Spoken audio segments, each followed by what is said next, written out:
seperti yang diberikan, dan kemudian teman-teman tadi dari kelompok A itu kan tema spesifiknya itu kan membahas ya soal money politik, hate speech, ujaran kebencian, politik identitas, dan apalagi dan soal hoax dan disinformasi. Mungkin dipaparkan ya slide atau bagaimana, Mbak? Tampilkan di layar. Di layar itu. Di slide. Di kelompok.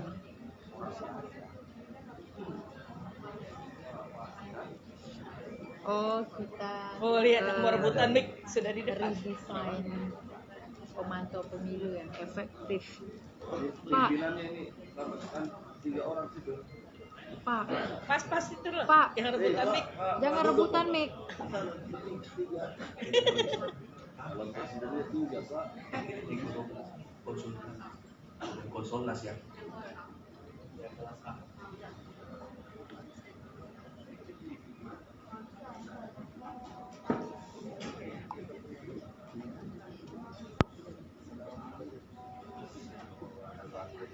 Baik. Jadi tadi itu kita lebih banyak diskusi, ada beberapa variabel dari 3 isu besar itu, soal politik uang, ujaran kebencian dan politisasi sara, serta hoax dan disinformasi. Dan seperti kita tunggu teman-teman panitia tampilkan slide-nya, sebenarnya ada beberapa pertanyaan yang kemudian tadi teman-teman kelompok A itu mendiskusikan itu. Jadi tadi sempat juga ada 3 kelompok dan kita bahas sama soal 3 isu itu. Jadi soal kita tadi sempat mapping aktor, misalnya kita bicara dalam konteks politik uang, misalnya siapa-siapa aktor yang terlibat gitu, yang terlibat dalam money politik selama ini. Jadi di situ ditulis jawabannya ya. Jadi ada pertanyaannya itu soal aktor yang selama ini melakukan politik uang, yang melakukan tindakan politisasi sara dan serta hoax. Dan ada beberapa misalnya di politik uang itu, misalnya kita list ada partai politik, ada calon anggota legislatif, ada tim pemenang, tim sukses, bahkan konstituen yang tercatat di dalam DPT, penyelenggara pemilu, pihak swasta, BUMN dan tokoh masyarakat, bahkan tokoh adat sekalipun itu melakukan money politik. Terus tantangannya soal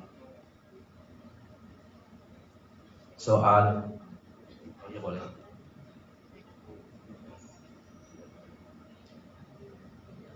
Saya silakan dulu di Mbak.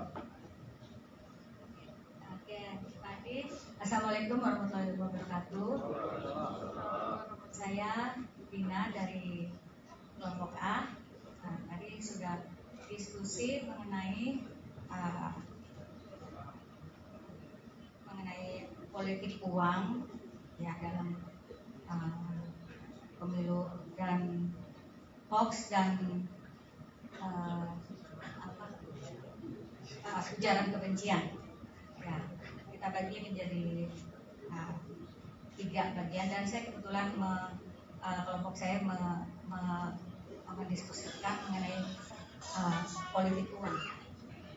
Jadi kesimpulannya sudah ditulis mengenai klaster isunya politik uang, yang kalau pertanyaannya siapa aktor yang sudah melakukan atau potensial melakukan politik uang, ya.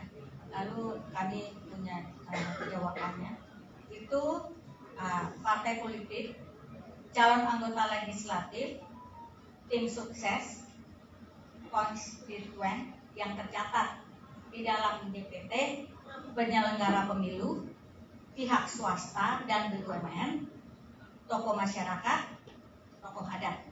Itu juga bisa. aktor yang sudah melakukan atau potensial ya melakukan politik uang. Tantangannya ya, masyarakat menganggap politik uang sebagai tradisi, kurang efek jerah penindakan politik uang, pendidikan politik rendah, warga takut melapor, pemberi politik uang tidak terdaftar sebagai tim kampanye atau pelaksana kampanye, dan sulitnya mengumpulkan bukti. Rekomendasinya, aplikasi pelaporan pemantau pemilu yang memudahkan masyarakat dan pemantau perlu dimaksimalkan dan disosialisasikan kepada masyarakat. Untuk jangka panjang, regulasi yang membuat penanganan politik uang sulit menjangkau aktor intelektual atau penyandang dana mesti diperbaiki dan direvisi. Respon terhadap pelanggaran yang disampaikan kepada Bawaslu oleh pemantau perlu cepat dan komunikatif.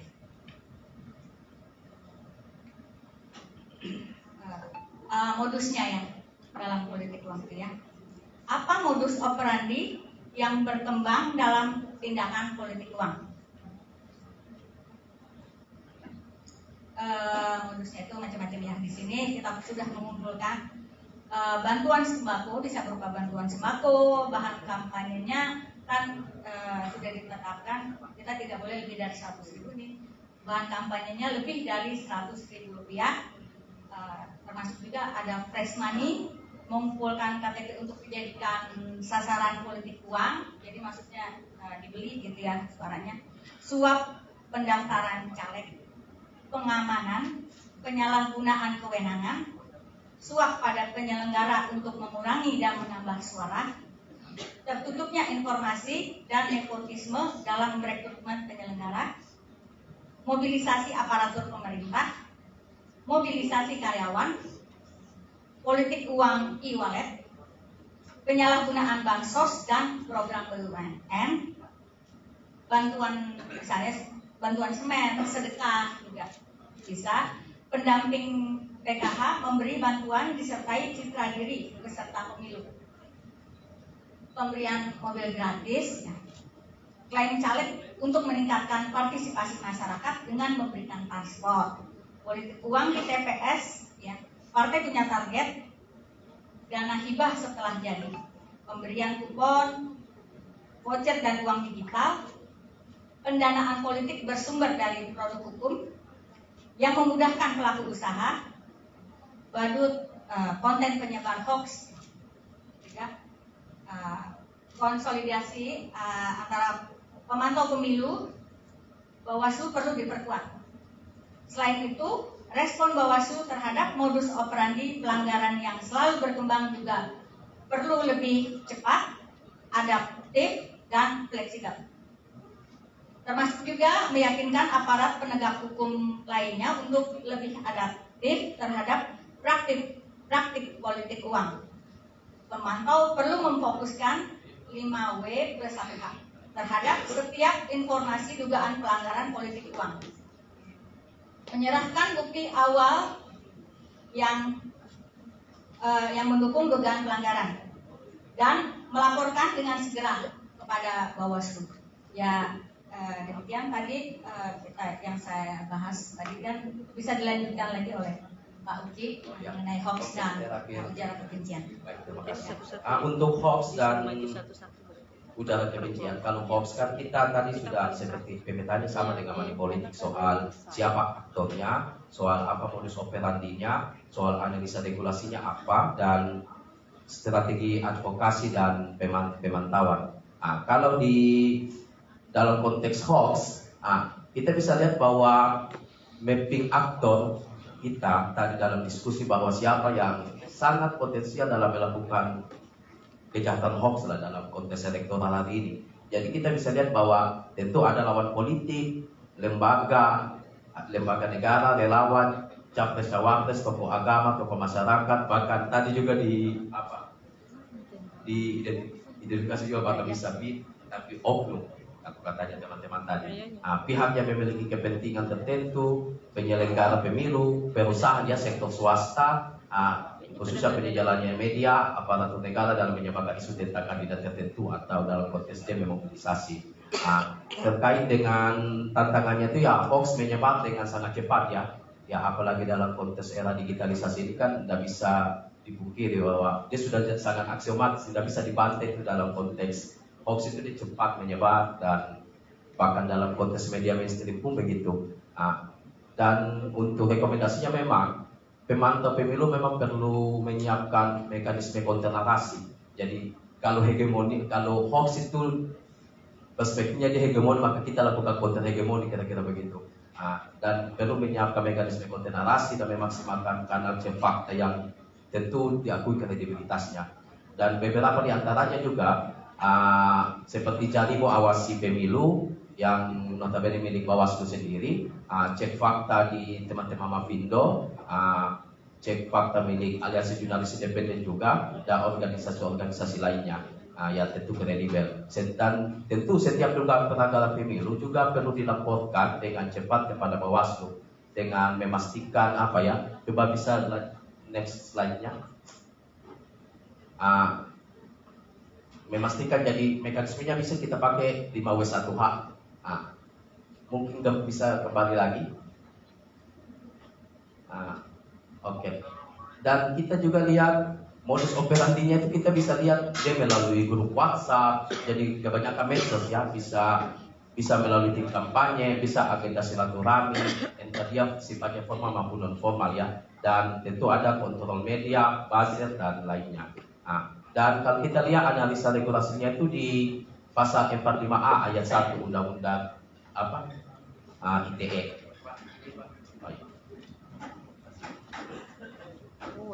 Mungkin bisa next lagi ke bawah. Malah nggak nampak kalau di situ, Mas. Udah kelihatan Mas. Kita Kalau di situ malah nggak nampak. Soal strategi advokasi dan perakulan terhadap politik uang. Jadi tadi dalam diskusi kita memang pola strategi pemantauan dengan strategi advokasi itu memang dua hal yang berbeda. Kalau kita lihat soal strategi advokasi dan terkait dengan perakulan terhadap hoax misalnya, terhadap hoax itu ya pertama kita bisa lakukan counter isu dalam itu kan. Kalau dalam advokasi itu ada kerja-kerja yang sifatnya non litigasi. Misalnya kita counter isu melalui kampanye anti hoax dan lain sebagainya dalam pemilu, dan juga kita bisa cek fakta seperti di Jaringan Awasi Pemilu, dan tentu juga ada pelaporan terhadap lembaga yang berwenang dan sosialisasi kepada masyarakat. Sosialisasi kepada masyarakat ini soal, karena konteks gerakan advokasi sebenarnya soal pendidikan pemilu, pendidikan politik terhadap masyarakat itu kan merupakan kerja-kerja advokasi sebenarnya. Dan tentu seperti pendidikan anti hoax dalam pemilu dan lain sebagainya itu penting. Kembali ke isu terakhir soal ujaran kebencian. Dari analisa kita soal aktor yang terlibat itu sebenarnya hampir sama dengan hoax. Misalnya lawan politik, tim pemenangan, tokoh masyarakat, buzzer, bahkan ASN dan aparatur pemerintah desa, publik dan lain sebagainya. Dan modus operandinya itu kita bisa lihat soal tentu ada media sosial, ada mobilisasi massa, ya, penggunaan isu sara dan penggunaan media lokal juga gitu. Bahkan penggunaan diksi negatif juga itu kayak ada diksi-diksi yang maknanya peyoratif yang untuk melakukan ujaran kebencian mungkin di lawan politik dan lain sebagainya. Dan analisa regulasinya kita bisa lihat di pasal 280 ayat 1 huruf C dan D junto pasal 521 Undang-Undang 7 2017 Undang-Undang Pemilu dan pasal 45A ayat 2 Undang-Undang ITE. Dan soal strategi advokasinya terhadap konteks ujaran kebencian atau hate speech ya, memang kita perlu pemetaan wilayah rawan berbasis indeks kerawanan pemilu.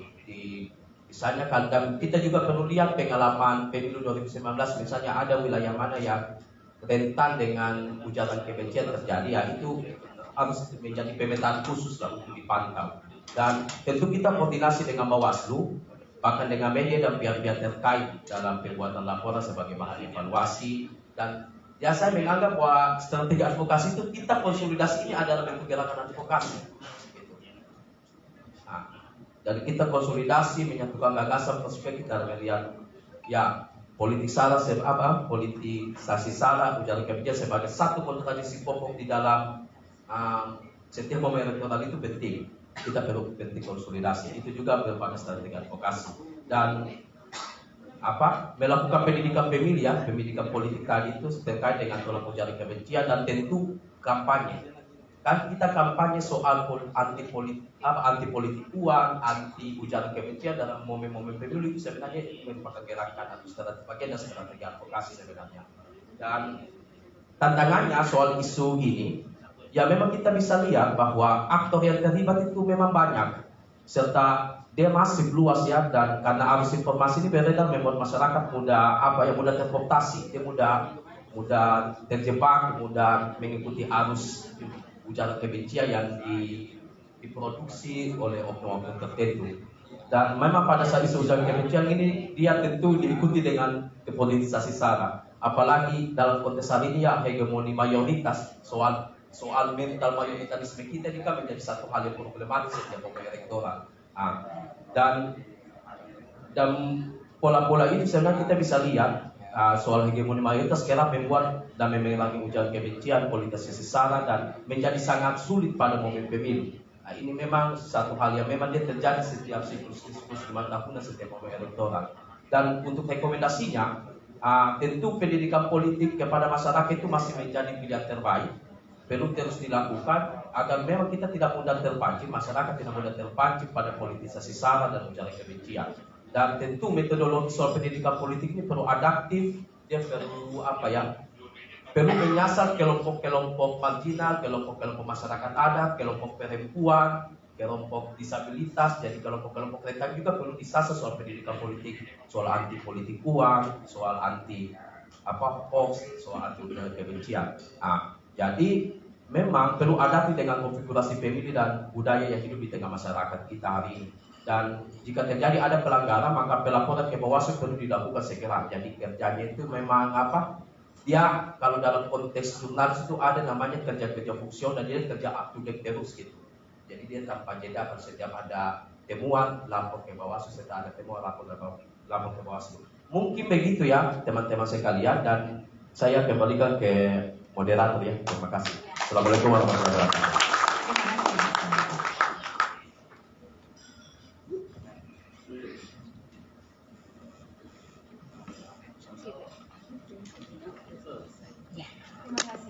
Ibu Dina dan Bapak Uki, perwakilan dari kelas A.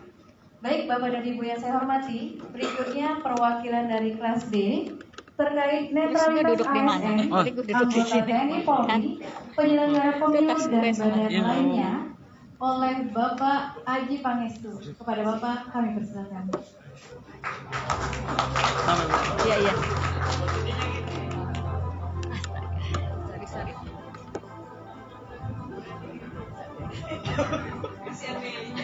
Masih bolak-balik.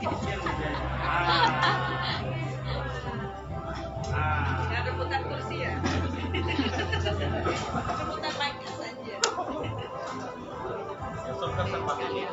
Kata yang nanti sudah masuk.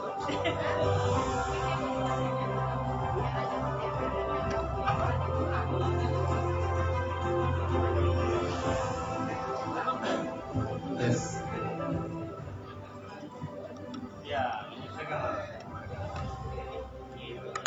Nah, kita selesai dulu ya sesi berikutnya, dilanjut.